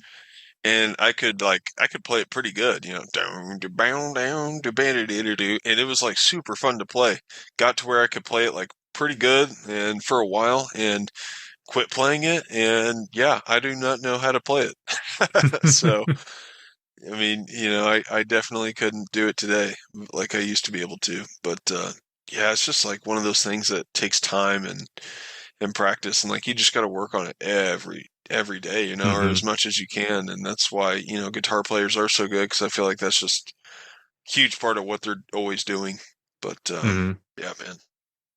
Yeah, and it's also just the different aspects of the different things you forget because not only is it like the muscle memory kind of goes downhill if you aren't practicing, but also just like some of the knowledge, like yes, if you don't remember how to play a song, but also for a while I was getting into like the theory stuff, like trying to figure out why this sounds good, what chords go with what, and trying to figure out, all right, this is this key and stuff like that. I was learning that for a little bit to where I could even picked apart and learned what's the opening song on Esoteric Warfare? Watchers. I learned Watchers from learning music theory. Yeah, That's cool. and I loved it. I just watched him do a playthrough. And I was like, oh, okay, and he's in this key, and then just kind of figure it out from based off that. I love that. That was my favorite part. But it's one of those things. I got three kids now. Um, but yeah, so that's kind of gone by the wayside. Video games. I used to do it a lot. Even when I had kids. Uh, but when I had kids, I kind of would just kind of stick it. Like I think we've talked about to where once they're in bed, that nighttime is my time. So I'd either Yeah. use it for video games or whatever. So I used to play a lot, but um, usually I don't really like to do a lot of online stuff. I like to just play either a campaign or a story. So I'd always I had Game Pass, so I'd download either the new NHL that was for free on Game Pass or Madden or NBA. Just do a season to where it's like, or the franchise or whatever. Make my player the best player. Try to break all Yeah. the records. Yeah. I'd always be quarterback and like, all right, I gotta get a three-peat and stuff Yeah, like no that. doubt. Or I'd play Fallout. Like I ever since that show came out, I re-downloaded Fallout 3, Fallout 4, 76. Still haven't played 76, but Fallout 4 I loved. Although I Yeah, think dude, that one was awesome. I think because I have the disc and I put it in there, and I guess it's picked up from when it last saved. And I think it was when we lived together was the last time I played it because the name of the character is Stank McDangus or something like that. And I was in the middle of Yeah, the campaign. I was like, wait, I've played this before. I yeah. know this campaign. I beat this. That's hilarious. That's awesome. Yeah, we were definitely playing it around the same time. May have like, yeah, both used the same copy or something. I Yeah, I think wonder. so. Yeah, Yeah, because we yeah, had just had the Xbox One in the main room. Just like, yeah, let's play this yeah, game. It's fucking awesome. Just came out, bro. yeah. Yeah, Hell yeah. yeah. Video games kind of went by the wayside. Really, They the just don't main make them like they used to, you know? and also it's just it's an expensive thing. Like if I want to Yeah, play something new, it's like $60, and it might be $60 of a game I don't even like. I I don't like risking that. Um, yeah. but yeah. Um, for the most part, the main hobbies I really stick with is I've gotten really into reading, especially with kids, because I feel like that's the Mm, calmest and I can kind of escape mentally a little bit. And yeah. I feel like that's kind of like the old man thing, like reading more often. Um, I'm still working on um, it. I have been listening to my vinyls a lot more, That's but that's cool. more of because of the nighttime routine with the kids. They like to pick out albums. Um, In fact, Annie picked out a banger that I forgot about and how much I loved, and that was Killing the Dreams Lucky Me. For anyone who doesn't know this band, check out Killing the Dreams Lucky Me. This was my defeater before I found defeater. Uh Oh, okay. it's great, emotional, uh amazing. Yeah, I Hell yeah. love that. I love listening to the vinyls. Although last night, no, it was the night before, uh what I was worried about what happened almost happened. She picked out Mayhem's Grand Declaration of War. So close, Oh, but she picked that and it's like, I want to listen to this one. It's funny looking. Like, oh, okay. It's like, and she wanted me to explain. It's like, I don't know how deep into this lore I can really get with her. Like, oh, no this the doubt. guy who's singing on this isn't it anymore. Why? He had some personal stuff Well, going on. he had a drinking problem, honey, and he would cut himself on stage and lick goat heads and fell downstairs, get in arguments with his bandmates, call them pieces of shit and, whatnot. But, yeah, I don't want to get into it now. Yeah. Of all the Mayhem, at least it wasn't the Dawn of the Black Hearts, although that would have been right next to it. Luckily, she didn't pick that Yeah, one. it's crazy. But yeah. Yeah, listen to vinyls, reading, and guitars really pretty much my main hobbies. Fishing, when it's in Oh, season, man. and Dude, having I time. need to get back into fishing. I need to, it's going to happen. I think it's going to be in the next couple of years. I think I'm going to hit a moment where, it's like every summer night, I'm just going to be like, yeah, sorry. Just got home from work. I got to go fish. Load up the truck, head on down, Yeah. cast some reels. And also, now that I have a truck, I'm wanting to look at like a small boat, like either a canoe or a kayak, just so that's going to unlock so much more for me. And also, Yeah. because I like to take at least a kid with me, like either Annie or Jensen. And I feel like they'll have a lot more fun if it's on a boat. Dude, then 'Cause you'd have no excuse to not do the annual float with us. yeah, but I want to fish. I bring my pole. You can Do you fish in the catch river. anything on the float trip? No. I've caught a couple fish. One year we went with Collins on the Merrimack. But this was like an early fall trip, and so it was out of our usual time frame. We usually do it in like June or something, when the rivers are like flowing pretty good, and you may get like summer crowds on a Saturday on a river, but um, and if you're on the river and it's super busy, I mean, fishing's pretty much not going to happen. But if we get on a river and, we frame it around a weekend where it's, we know it's going to be dead, then your fishing chances of catching something might be pretty good. I've definitely seen fish, but I'm not confident in my abilities of knowing what lures to cast out there and what bites what and, what to I use and got you. when. So Yeah, it's I was going to ask you Collins. what you're fishing for. Yeah, I mean, whenever I caught fish with Collins and we were on the Merrimack, I was throwing like a jig bait or no, it was like a spinner rig or something he called Oh, it. Like spinner I don't bait. know. Yeah, maybe. I don't know. But I caught I think I caught a largemouth bass, small one on that. I may have caught a couple of them actually. But yeah, and then I think he caught a smallmouth maybe. I don't know. But he's usually trying for trout or smallmouth or largemouth bass. Smallmouth, I think, are pretty rare, but um, yeah, I think there might be bluegill and stuff in there too. I don't know. I'm not that fluent on my fish species in the rivers, so I don't know. But I know I've seen some big ones, man. I don't know what they were, but I seen like just the side of one, creep on the top of the water and flow back. I was like, holy shit. And I just like cast the shit out of that spot for like 30 minutes, nothing. I was like, damn, all right. But yeah, it's a pretty good time. Yeah, I bring my pole every year just to cast, just what if sort of deal. If I Yeah, can catch something, but because that would be pretty sweet. I got you. Yeah, yeah. I have just like a boat of some kind, kayak or canoe. But I feel like with a kayak, I would have to get a two-person one because Annie's gonna throw a fit if she can't be on the same boat. Yeah, no doubt. Yeah. Yeah, that'd be cool, man. Yeah, that's it. Pretty much it for my hobbies. As for old ones, they kind of died away. I guess drums, but I mean, the drums stopped because my roommate at the time who had drums eventually moved out and took them. So I couldn't, drums went away. Bummer. What Um, an insult. yeah. Concerts, I still do concerts, but not, it's a lot less frequently than I used to. Because remember back in the day, it used to be Yeah. all the time. Um, I remember even there was a week where I went to two in 1 week, just a Oh, day in damn. between. Yeah, I think I saw like Asley dying, then a couple days later went to Warped Tour, something like that, or reverse, one way or the other. That's pretty sweet. That would have been cool. But other than that, Yeah, man.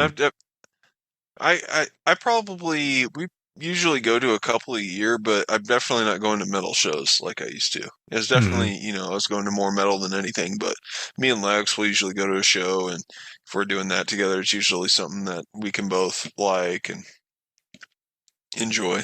But yeah, yeah, yeah. And I've even I'm been good. looking at outside metal. Have you seen I'm excited for there's a Bad Religion Dropkick Murphys tour that got announced. It's just Oh, punk bands. okay. I think I heard something about that, but I'm not really hip on those dudes. Oh, I'd love to see Bad Religion. I got really into Bad Religion last year and I loved it. Okay. Um, Oh yeah, that's yeah, cool, man. Yeah, I've never listened to them. I know, they got a pretty big name and everything. yeah. I'm sure that'd be They're cool. they're a fun old school punk band. Very political. But even like still super catchy. Like 21st Century Digital Boy. It's probably my favorite. Super catchy. And I think you'd like that too. It's very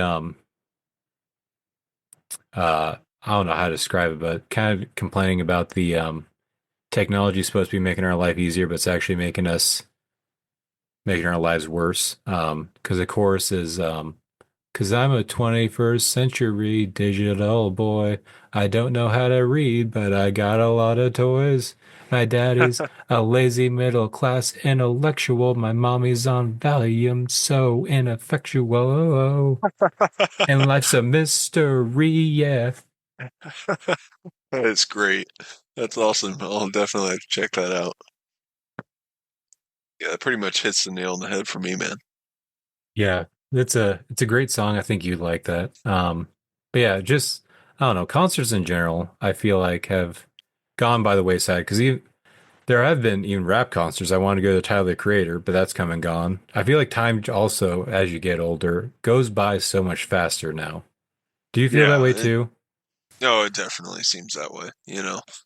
Um, yeah, it's crazy, man. And I mean, especially with the girls and just seeing them now, and you can go back on your phone and see them, 2 years ago and how much smaller they were when they just started saying this or something like that. It's like, holy shit, like what happened? Yeah, dude. So it's like, just seems like an overnight thing. It's definitely hard to grasp.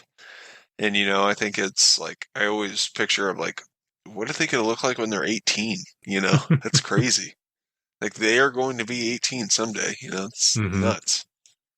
Just wild to think about. Yeah. I sometimes think about that too. Almost worrisome too. It's like what kind of a semi-adult are they going to grow to be kind of thing you worry about a little bit. Oh yeah, yeah. I mean, the goal is keep them out of jail, keep them off the pole, um, and you know raise them right, raise them good. I mean, I don't know, Yeah. Yeah. loving, caring. Do you ever worry that your kids are going to grow up to be bullies? Because I always worry about that too a little bit.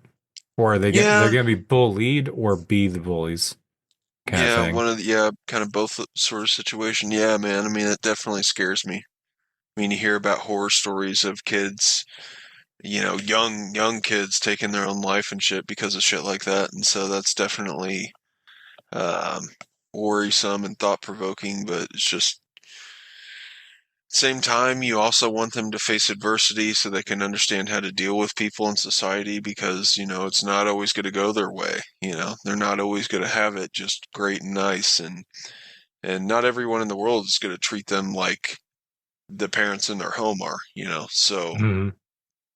it's definitely tough.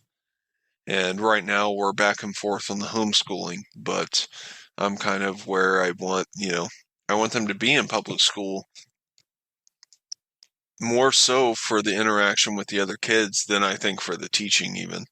Hmm. Like I think Alexis could actually knock it out of the park by homeschooling them, but I think that they would be missing that uh the elements of social interaction that they're going to get in the school setting. So, Hmm. I don't know, man. It's a tough road to come to, but we're going to have to make the decision at some point.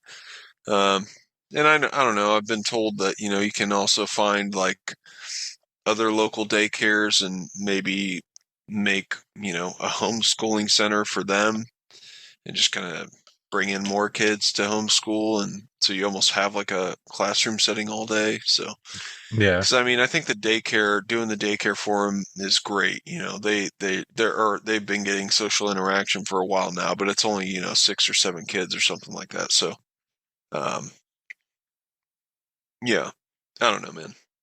I don't know. Can Yeah. definitely be scary though. With those, I always worry though about who it is at the homeschool and like because there's everyone has their own reasons for wanting to do homeschooling. But Hmm. then there's some people that I worry about is like, oh, you're the teaching, and then you see them posting about like flat Earth stuff and like all Yeah. this others. It's like I don't. And it's like, oh, that's why I don't know if I Pizzagate. really want you teaching my kid that Yeah. dinosaurs existed only 1,000 years ago or something weird like Yeah. that. Yeah, no doubt, man. I mean, it's like how much of a filter do you choose to be in your kid's life? I mean, it's it's hard, dude. It's really hard. I mean, I'm already noticing like one of the biggest issues that I feel like I'm coming to is how to tackle and manage the screen activity and time. Like they like watching these videos where kids are playing and shit like that and doing these weird setups, like it's almost like a obstacle course type stuff. It's not even really that the content's bad, but it's just like they're already taking in so much of that, and it's Hmm. I don't know. I don't know. Yeah, I mean we do a pretty good job at playing with them. Um Making separate time, like so I don't know. I could be overthinking it too. I'm sure Yeah. that I do that. I am human, so I don't know. I don't know. It's definitely just you're always thinking about what to do right and what not to do. You know what I mean?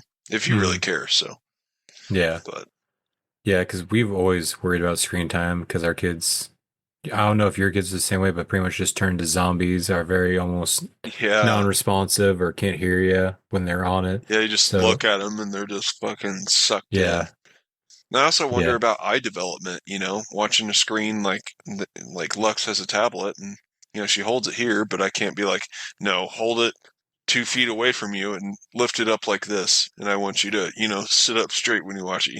People just don't do yeah. that, so it's like I don't know, it's tough. Yeah, I do think because I've been seeing, so Annie still kind of does it, but I think she's kind of growing out of it simply because we're kind of forcing her to do more physical activities like basketball. Like That's cool. she's with a bunch of girls who are really already pretty good. So we got basketball goals. She wants to practice on her shooting and stuff like that. So that kind of, for me, that kind of helps with to where she Hmm. isn't worrying all the time about like, I want to watch this, want to watch this. Obviously, she still does it. Like TV's on, she's gonna, Yeah. and but I mean, that's gonna happen. And she wants to watch from time to time. But she's kind of growing out of it to where she does actually want to, she has something she wants to build towards. She has camaraderie with friends and socializing, and is actually finally developing that competitive instinct. She doesn't want to be the worst. She wants to be better, to where before she couldn't even get the ball up to the basket. But when I went to her basketball practice Sunday, she made about 3 baskets. Uh, Oh, awesome. so yeah, she's getting a lot better. So I don't know, stuff Hell like yeah. that. I do think it is maybe just like eventually they'll grow out of it once they have other things to do. Right. Uh, so if Annie could get out of it, because I feel like we started her at a young age with screen time, I do think that there's not so much to worry about. Still a little bit, but not as much. So Right. Yeah. Yeah, I'm sure you're right. Yeah, it's just crazy, man. I mean, when you have kids, you just can't help but think about the future. mhm. So I Yeah, don't know. it's always almost like when you're like baking something, like just that one ingredient, you don't know if you did the right amount, and that could fuck up the whole thing. To where with the Yeah. kid, you don't know if this one little thing's gonna fuck them up the rest of their life, kind of thing. Because it is still just the building blocks of their life. You don't know what will Yeah. stick and what doesn't. Yeah, no doubt. Yeah, Hell yeah. hobbies. Yeah. Any Cool more you want to hobbies. talk on with hobbies, or are you ready to move on to Cryptopsy? No, man, let's do it. All right, all right. Now I gotta pull up Cryptopsy on Spotify so I can look at everything. Topsy.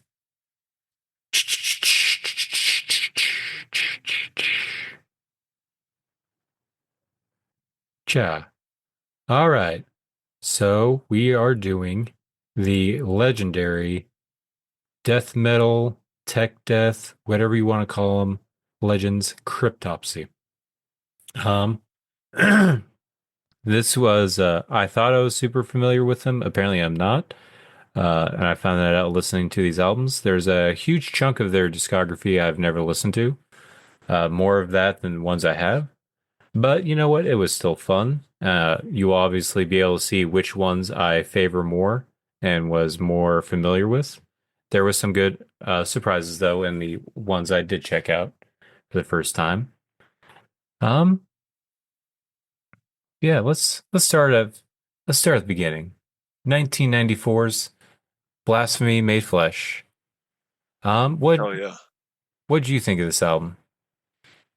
It's pretty much just a outright good death metal album, dude. This band style, I mean, I don't know. I hate comparing because, it just seems like a shitty thing to do, but like, I don't know. I can't help but compare them to the similar sound of like uh Origin, in that Yeah, kind of vein.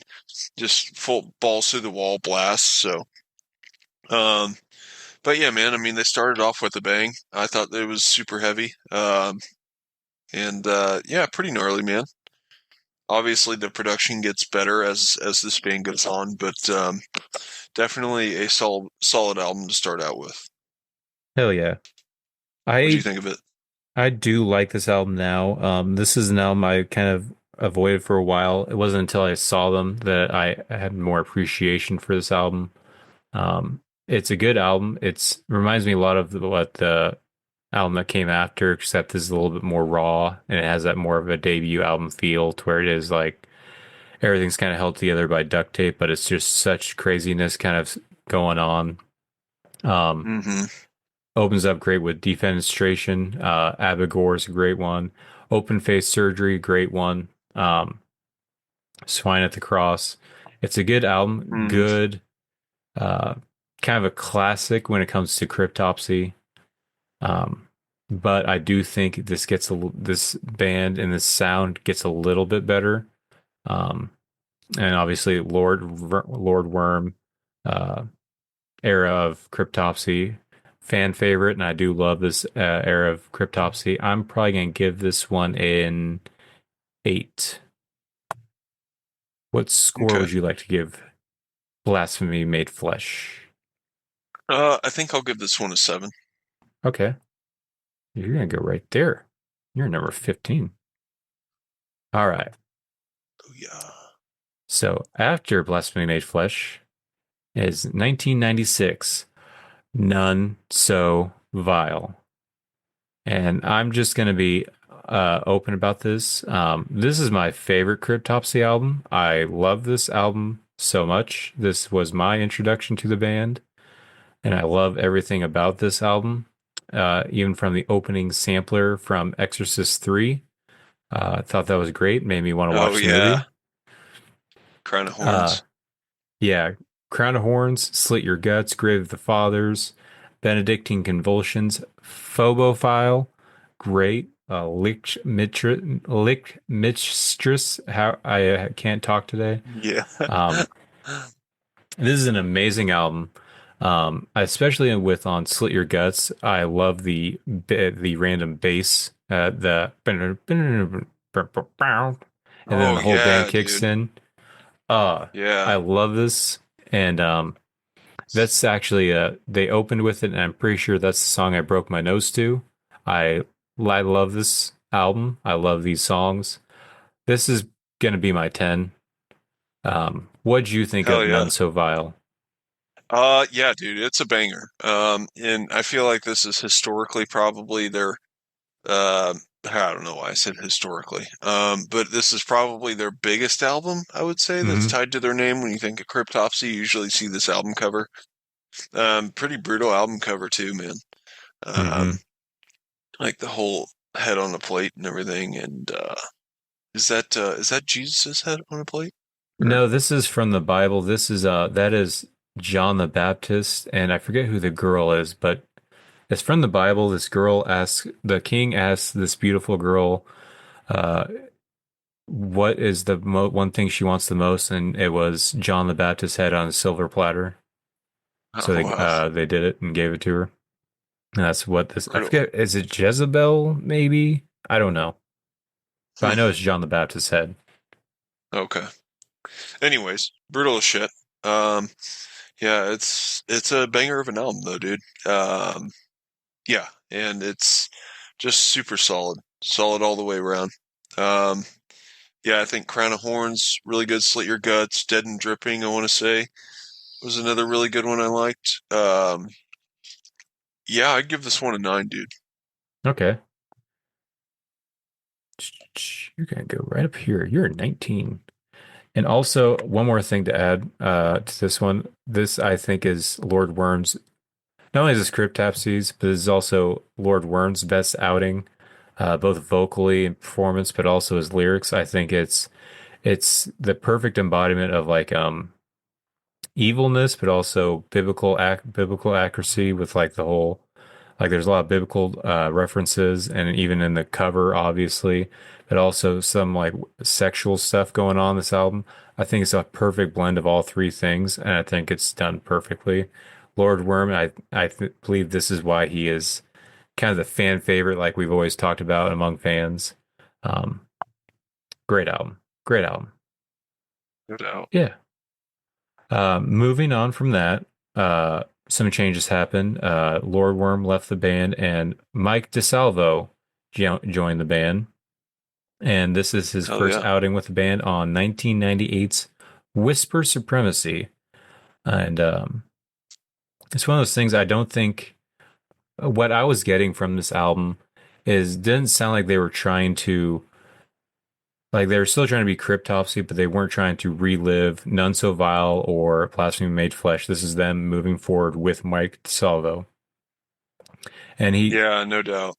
he is Like a good. different route, it sounds like. Mm-hmm. Yeah, still kind of retaining the craziness and kind of heaviness, but kind of a different route. And I do think Mike DeSalvo, he's not Lord Worm, but he still does a great job of what he's doing on it. Um, I do think he has better outings than this album, but this is still a pretty solid album. Uh, Cold Hate, Warm Blood's good one. Then obviously the opener, Emaciate. Yeah, I'm dude, it probably going, opens so kick-ass. yeah, I'm probably going to give this I'm going to give this a 6.7. Oh, damn. That's harsh. Well, I'm saying that because I think there's another Mike DeSalvo album that I think is better than this one. You know what? Fuck you, Jeff. No, kidding. Um, I dug it. I think I would give this one a 9 as well. Okay. Just So because you're I like right. the sound. I feel like there's a clarity with this one that you actually that moves on from None So Vile. So I don't Hmm. know. I feel like it's definitely as good as that one in my opinion. I got you. Okay. Moving on to 2000s, and then you'll beg. Again, this is Mike DeSalvo. This is his second album with the band. I actually liked this one a lot more. I felt like everything was very gelled together better. Then it passes, We Bleed, Voice of Unreason, Equilibrium, Back to the Worms. I really do like this one. I think the sound is great. A couple songs here and there that really stand out, as I pointed out. I'm probably gonna give this one a 7.9. For me, it's almost up there with Blasphemy Made Flesh. So I'm gonna give this a 7.9. What did you think of this one? Okay. I like this one a lot. It definitely gets more clear, like in the production, which I think I said that about the last one, but this one's like super crisp, even more so. Um, yeah, I dig it for sure, man. Voice of Unreason, uh, kick ass opening on that one, all over the place, just chaotic. Um, but yeah, man, I dig it. The covers kind of out there for me. Hmm. Very weird. And on Spotify, it really looks shitty and like super Yeah. pixelated. But so yeah, I don't know, kind of lackluster there. But I think honestly, I think it's just as good as Whisper Supremacy or None So Vile as well. So I would probably give this one a 9 again. Oh, okay. So, Nine's for everyone. Fuck it. I don't know about this next one. Because up next we have 2005's Once Was Not, and this is the Oh return of yeah. Lord Worm. And I know he's a fan favorite. I love him. However, checking this out, they are I don't know if they're trying to reinvent themselves. And also, I don't know if Lord Worm is also wanting to reinvent himself, but there's just a lot of weirdness in this album. I think the big song from this is The Pestilence That Walketh in Darkness, Psalms 91, verse Oh 5 through yeah. 8, which the song, most of it is literally him reading those verses and just like a weird, I don't know how to describe it. Like a old Victorian ghost story kind of tone. I don't know. I'm not too into this one. You got Keeping the Cadaver Dogs Busy, Curse of the Great. Um, I don't know. There's some good stuff here and there, but for me, this one kind of it's too weird and it's not the Cryptopsy I love. So I'm probably Yeah. going to give this a 5.5. Okay. Fair enough. I think I'm pretty much right there with you on this one. I think it's lackluster. Um, and unexpected with his return, and that's why I guess I'm kind of confused as to hype around Lord Worm. Like you said, I know he's a fan favorite, but there's definitely no noticeable differences, but between this and None So Vile. Um, but yeah, I don't know. Just not a lot that I really got attached to on it, so I think I would probably give this one a 6. Okay.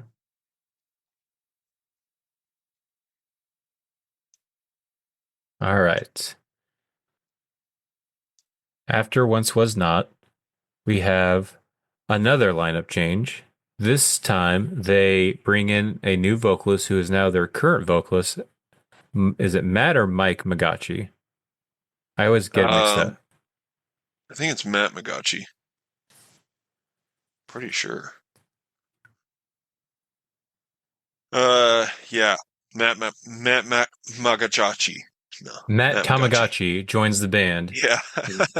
This is their 2008 offering with him.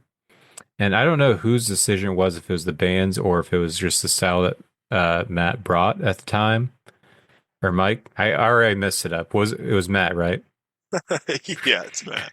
I don't know why I keep second guessing that it might be Mike. But Matt, maybe it's his style that they decided to change their sound, but this is I can see a lot of old school fans being pissed off about this album because this is where Cryptopsy pretty much goes deathcore. But in listening to this with an open mind, I actually really enjoyed this. I actually kind of like the deathcore elements a little bit. Opens up with "Worship Your Demons," silence your tyrants, bemoan the martyr. There's breakdowns in this, some cool riffage, and also Matt does a good job. I think this is actually, I feel like the people hate this album. I do think this is a good shining example of good experimentation. I'm glad they didn't stick with it though, because obviously it'd be weird to have a bunch of new deathcore songs and then also playing like None So Vile era stuff, because they kind of don't really mesh too much. But I do think this is a good outing of weird experimentation with deathcore. So, and that's this 2008 Unspoken King. I'm gonna give this a 7.8. Okay. Nice. What do you think? Yeah, man. I'm with you there. Like, I actually really like the sound and the addition of Matt Magachi. Dude just sounds brutal as hell, man. And I think it's a good intro album for him. I don't know that it's my favorite, but and I haven't listened to this one all the way through, but from what I have heard, I really do like. I think you still get the elements of death in there, um, like the Resurgence of an Empire. Like, I really like that one. But yeah, man, I don't know. I do think I have seen a lot of shit and hate on this album, but yeah, I don't know. I think I'd probably give it an 8. Okay.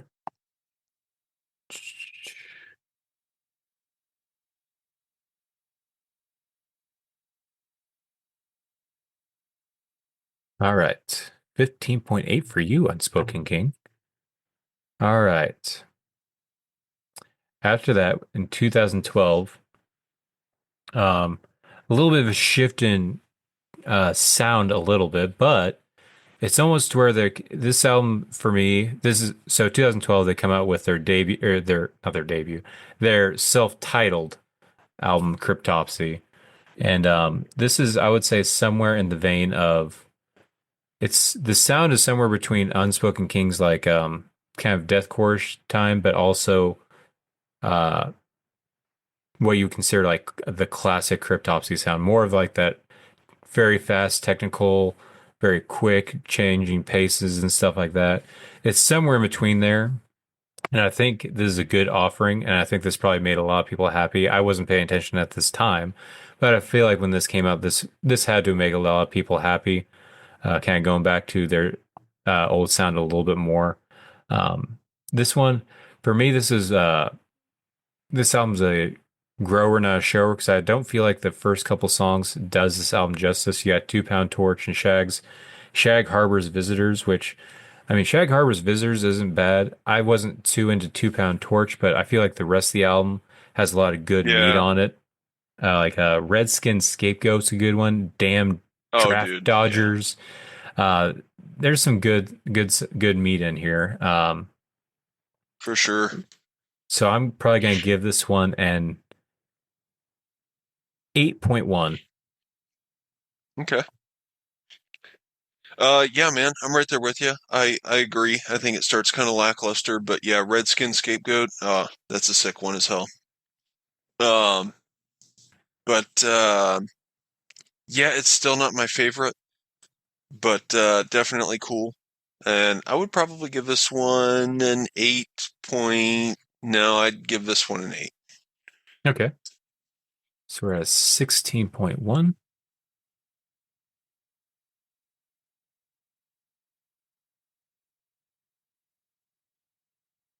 All right. And then last but not least, their newest album, As Gamora Burns, came out in 2023. Hell yeah, And in dude. my honest opinion, I feel like this is what I would expect if I listened to Cryptopsy in its early days, wasn't paying attention at all, and then I've picked up this album. This is what I would expect modern Cryptopsy to sound like. This is, in my For opinion, what sure. their sound should be moving forward. This Mm-hmm. is a perfect encapsulation of old Cryptopsy, but being more modern and just kind of working with who they have. Like, obviously, they don't have Lord Worm, but Matt Magachi still is doing great on his. Still kind of doing like we've talked about many times before, to where kind of like Lord Worm did a lot. Matt Magachi does it pretty good too, to where you never know where he's going. Is he gonna like Yeah. he'll just randomly throw in like a high, or he'll be doing highs randomly, just put in a low. You don't. He's not predictable in his delivery, and I love that about Cryptopsy. And it's on full display here. You got great songs: "Lascivious Undivine" and "Abeyance," Oh yeah. "Flayed the Swine." This is a good, in my opinion, full return to form. And I think Mm-hmm. this is the sound they need to, if they're going to keep being a band, this is the sound you need to stick with moving forward. I'm going to give this one an 8.5. Nice. Yeah, man. I absolutely agree. I think this is like it's a great sound for modern tech, brutal death, whatever you want to classify them as. But it's opens up just with a banger, and then yeah, In Abeyance is probably my favorite track on this album. Love the lyrics too. But yeah, Matt Magachi, man, he's just so signature. Love his style. So unexpected in his delivery. And yeah, dude, I love it all around. And this is probably my favorite Cryptopsy album. So I'm gonna give this one a 10. Okay.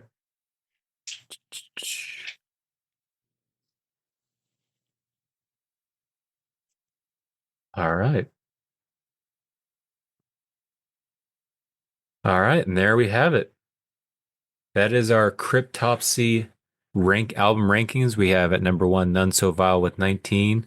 Very close behind an 18.5. We have As Gamora Burns. And number three, we have and then you'll beg with a 16.9. So really, our top three has an album from each of the different vocalists. So Oh they've never yeah. really had a bad vocalist. They've had Yeah. strong vocalists each time, They and really did. they Yeah, all they have did their a good job shiners. there. That's awesome. Yeah, that was a good one to do. Because I feel like because like I said earlier, this for me, going into this, I really had only listened to Asgamore Burns and their first two albums, so listening to everything in between was kind of fun Yeah, for for me. sure. Yeah, Um, I got to find some good gems in there, man. mhm. Spin's awesome. And it was always kind of for me, it was always kind of wondering also, what if they did bring back Lord Worm, but now that I've gotten to listen to Once Was Not, I'm fine with how things are. Yeah. No offense to Well, Lord and Worm, he did good well, and then jobs, but I was just reading that. So, like, this is just on Wikipedia, so take it for what it is. But it says in '07, Cryptopsy announced plans for their sixth studio album. However, after this announcement, Lord Worm stated that he left the group earlier. That plan for health reasons, which contradicted the band's statement that he was kicked out. So he was kicked out of the band at that time. Hmm. I don't know. See, I don't know all the history and all that jazz either. But so yeah, I don't know. Yeah, I don't know. I don't know what his health issues were, but if he did have like health issues, I can maybe see why Once Was Not did come out the way it was. Yeah. Because it does almost sound like it's painful out, and it's not like it's painful to listen to. I'm not saying that, but like he does not sound like himself on that album. Like from the first Mm, two albums, this does not sound like the same Lord Worm. It sounds something's going on. So that health stuff would make sense yeah. if that was going on at that time. Yeah, no doubt. Cool band though, man, Yeah, for sure. love to see him again. Hopefully they do keep coming up with more albums. Hopefully more consistent than between 2012 and 2023. Hopefully Yeah. they Yeah, stay that's a together. crazy gap. That's Yeah, one of because the they things were I pretty noticed. It's like a consistent. 11-year gap or something like that. Hmm. Which is weird because they didn't really have that long a gaps between their other albums. It looks like 94 to 96 to 98, 2000, Yeah, they were pretty steady. 2005, 2008, 2012, and then all the way to 2023. But you know what? I'm all for quality over quantity. Like, I don't need a Yeah. band to come out with an album every 2 years if there's a chance it could be lackluster. Like, Hmm. maybe just sit on it. Sit on it for another 2 or 4 even. I don't even care. As long as it's a banger of an album, dude, take as much time as you need. Yeah. And I do think it was a good thing that they waited for As Good More Burns because I do think the wait was worth it for As Good More Yeah. Burns. Um, but yeah, but I do worry especially with bands that are older like that, I always worry about how long it's going to take. It's like, are they going to lose interest in playing the band anymore? Or is Yeah. someone going to die of old age? I don't know. I always worry Are about that they with like bands like Cannibal Corpse and Slayer. I always worried about yeah. stuff like that. Are they gonna do cleans? Is that why they're taking so long? You know? Are they transitioning as a band into a pop punk band or something? You know? Yeah. But yeah, no, I think they came back with a stellar album, dude. Eskimore Burns crushes for Hmm. sure. But yeah, So definitely not common to see that kind of a gap. that means it's up to you to choose who we do next week. Ooh, let's see here. Hmm. Hmm. I just scrolled down to see similar artists on Spotify, and I'm really thinking about doing this one, or I'll suggest it. We'll see if you pick. Um, I'll throw a couple at you. How about that? All We right. can do. I'm going to pick the letter D, and you have the choice of Dying Fetus or Devourment. Ooh. Um, I feel like Dying Fetus has a longer discography that I'm not super familiar with, so I'm probably going to go with Devourment. Okay. 'Cause I feel they only have what, 5 albums? Looks like 6 on Spotify. Okay. Let me look at how many albums Dying Fetus has and which ones I'm most familiar with.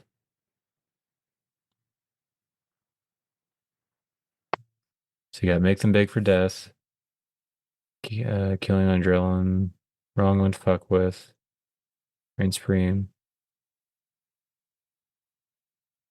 God, their last one was so good. Is History Repeats, is that a They compilation or got is a that a full lot. album? I don't know. Education through violence. I feel like They got quite a bit. I'm gonna have to actually look it up on Wikipedia because I feel like they have a lot of compilations or They other probably stuff, do. which I don't really want to count those ones. Yeah. Dying fetus.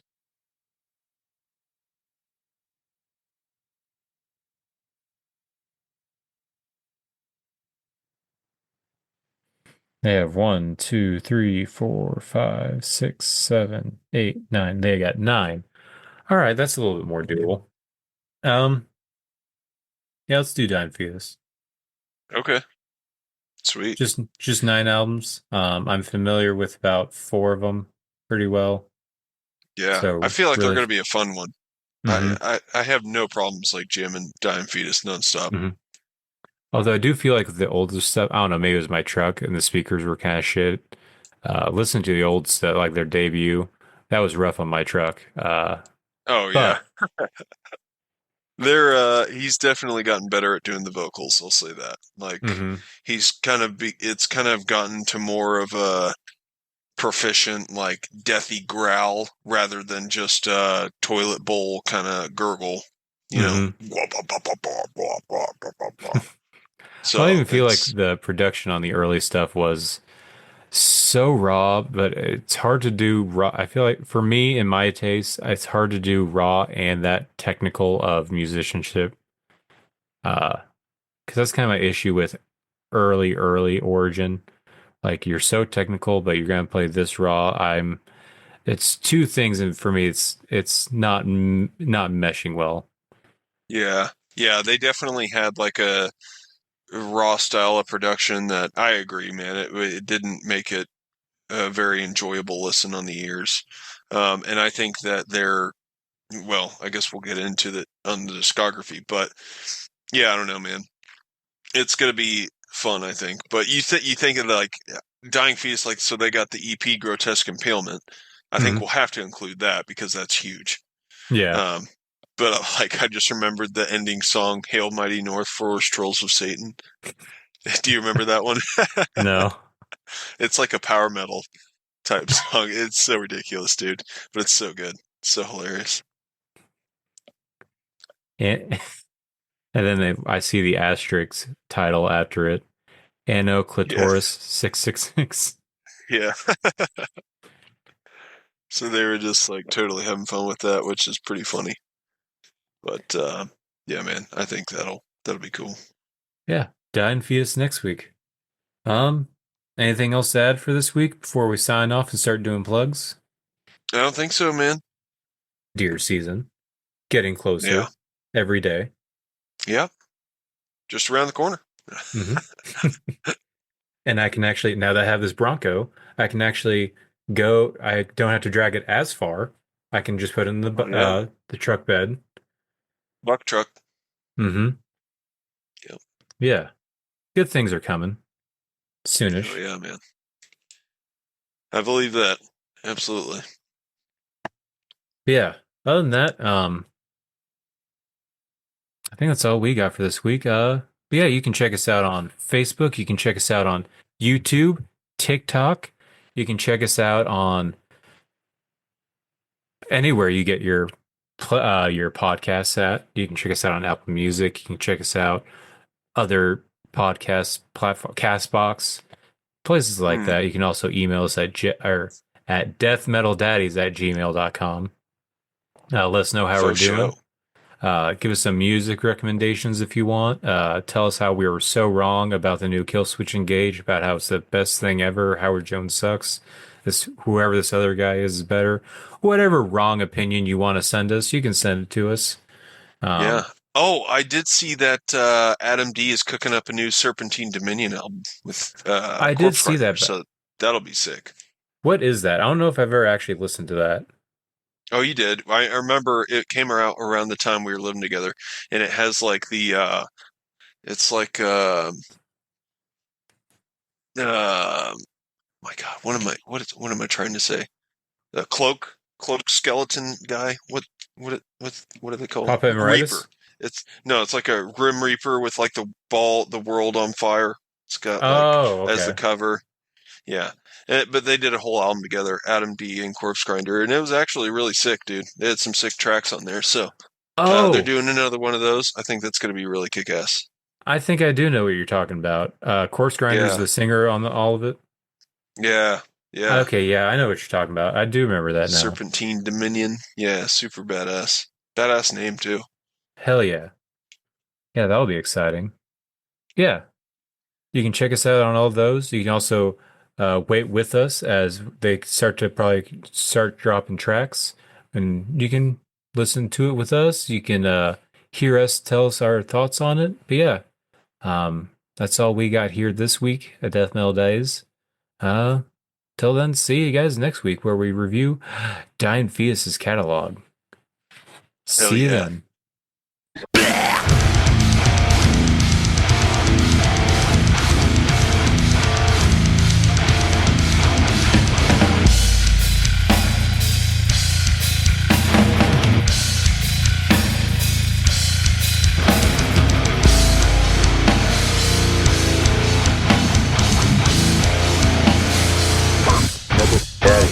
Down for the count.